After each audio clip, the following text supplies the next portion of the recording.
Naku po, Executive Order Number 41 ni Pangulong Bongbong Marcos o ang suspension of passing through fees sa local and national roads, madami pa ding umaabuso. Kaya naman, gigil na gigil si DILG Secretary Benher Abalos. Ayon sa kalihim, ipapaaresto niya agad ang mga taong umaabuso at nagpapahirap sa mga tao, lalong-lalo na sa mga truck drivers and Ganong operators. kahalaga, ando na executive order, maganda na, lahat sumunod na, pero just because of these few people, nagkakaroon tayo ng problema. Hindi naman tama yun. Ang tanong, bakit humihinto? Bakit nagaganito? May ilang tao nagpapahinto. At yun ang mga dapat talagang maaresto po natin. Yung mga gumagawa ng gano'n. Marami kaming issues pinag-usapan, no? Isa lang sa major issue po iyon, hindi ko na lang babanggitin itong mga nangungutong na grupo na ito, no? Kung saan man ito. But there will be operations in the next coming days, no? So kaya nga 1 month ito, ha? At actually hindi. Talagang araw-araw na tong operation na ito.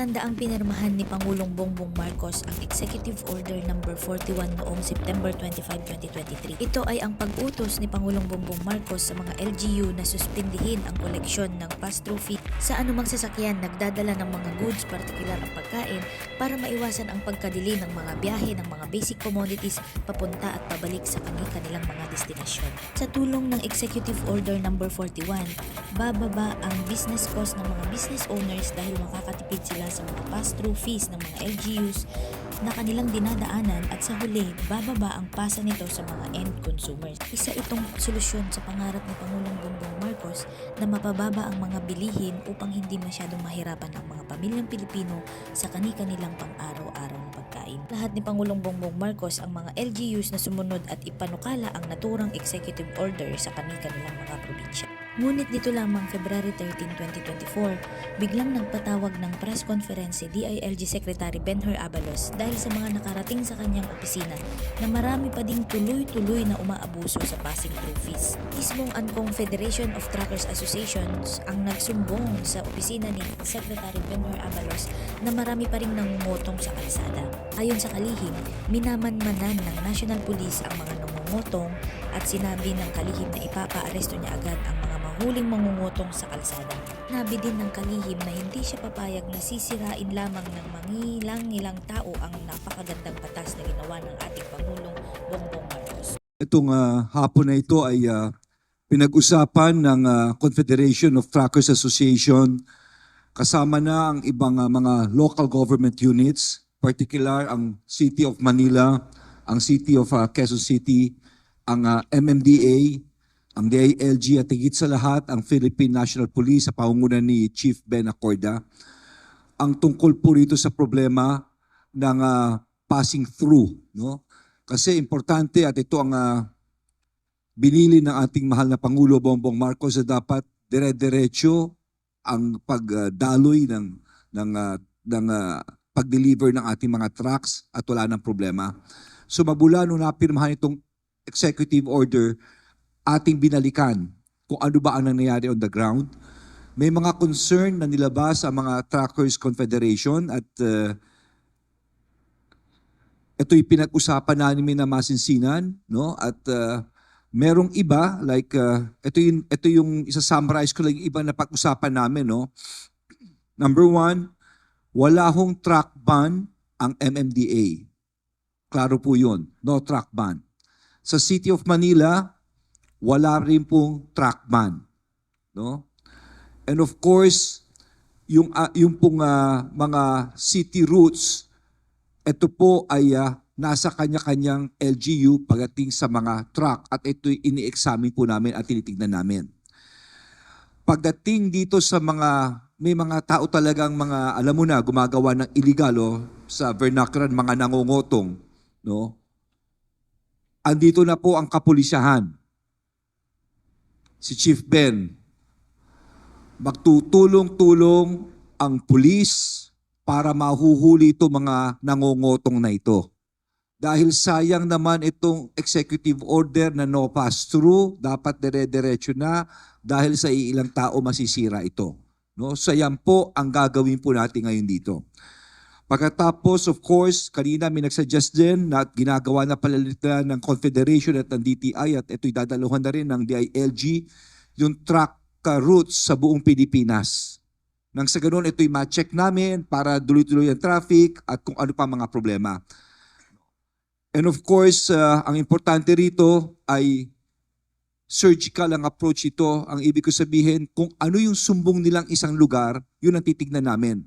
Pero importante, nilatag namin ang polisiya ng local government code, nilatag namin ang current status ng executive order na ito'y pinagbawal, at ano ngayon ang nangyari sa lugar.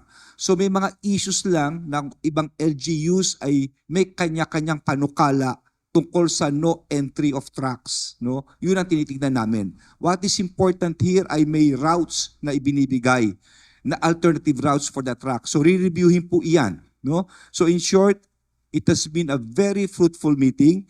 At ang gusto ng lahat ay of course, yung halimbini po ng ating mahal na Pangulo ay talagang dire-diretso. At itong tinatawag natin ease of doing business para dire-diretso ang delivery ng ating mga trucks po rito para wala na pong problema. So yun po ang napagkasunduan ngayong hapon.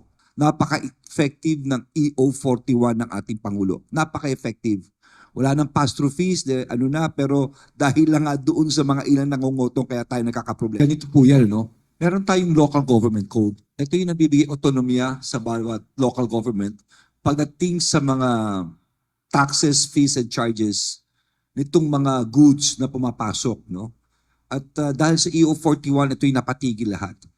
Classic case sa Kalakamay nila ay napag-usapan namin kanina. Sinundan ng lahat ng mayors ng Metro Manila at kami nagpapasalamat dito. Ngunit may ilang mga tao, no, na talagang ginugulo ito. In short, ang salita ay nangongotong. No? So kaya yun ang inaalam namin.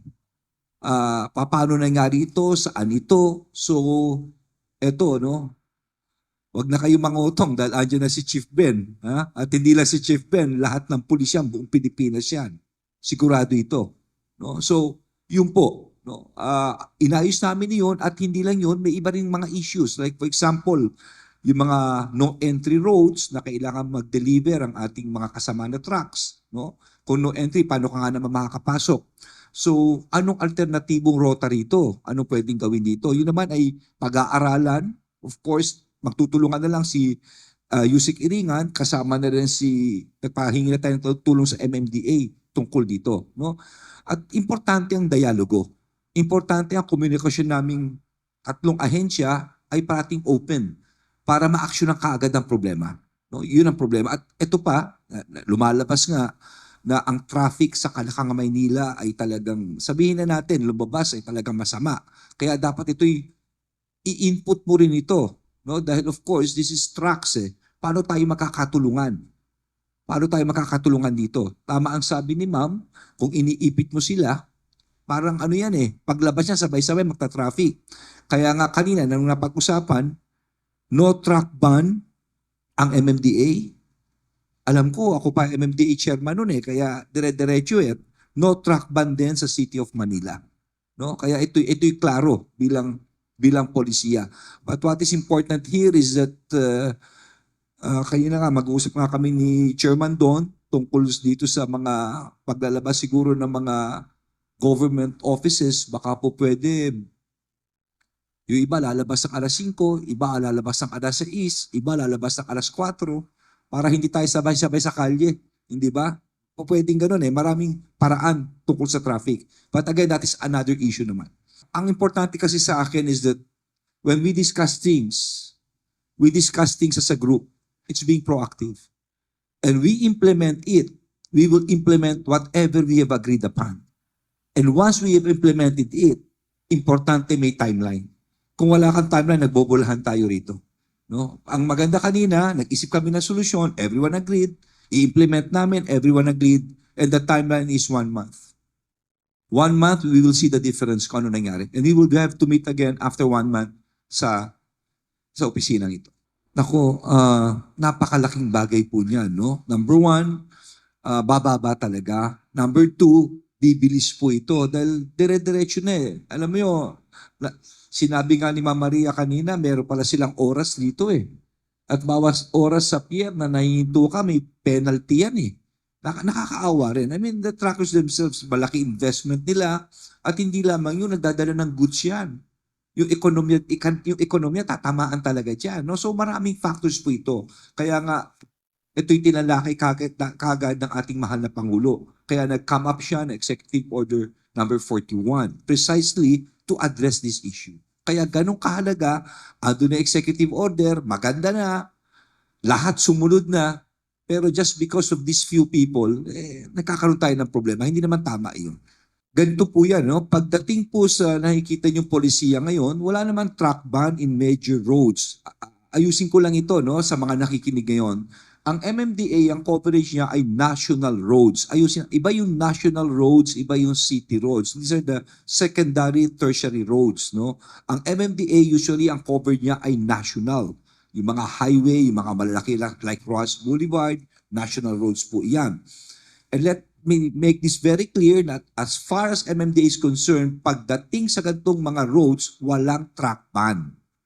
Sa City of Manila, ganun din, no truck ban din. Ever since, ganun po sila. No? Kaya ngayon daloy ng kung makikita mo dapat dire-diretso eh. Ang tanong, bakit tumihinto? Bakit nagaganito?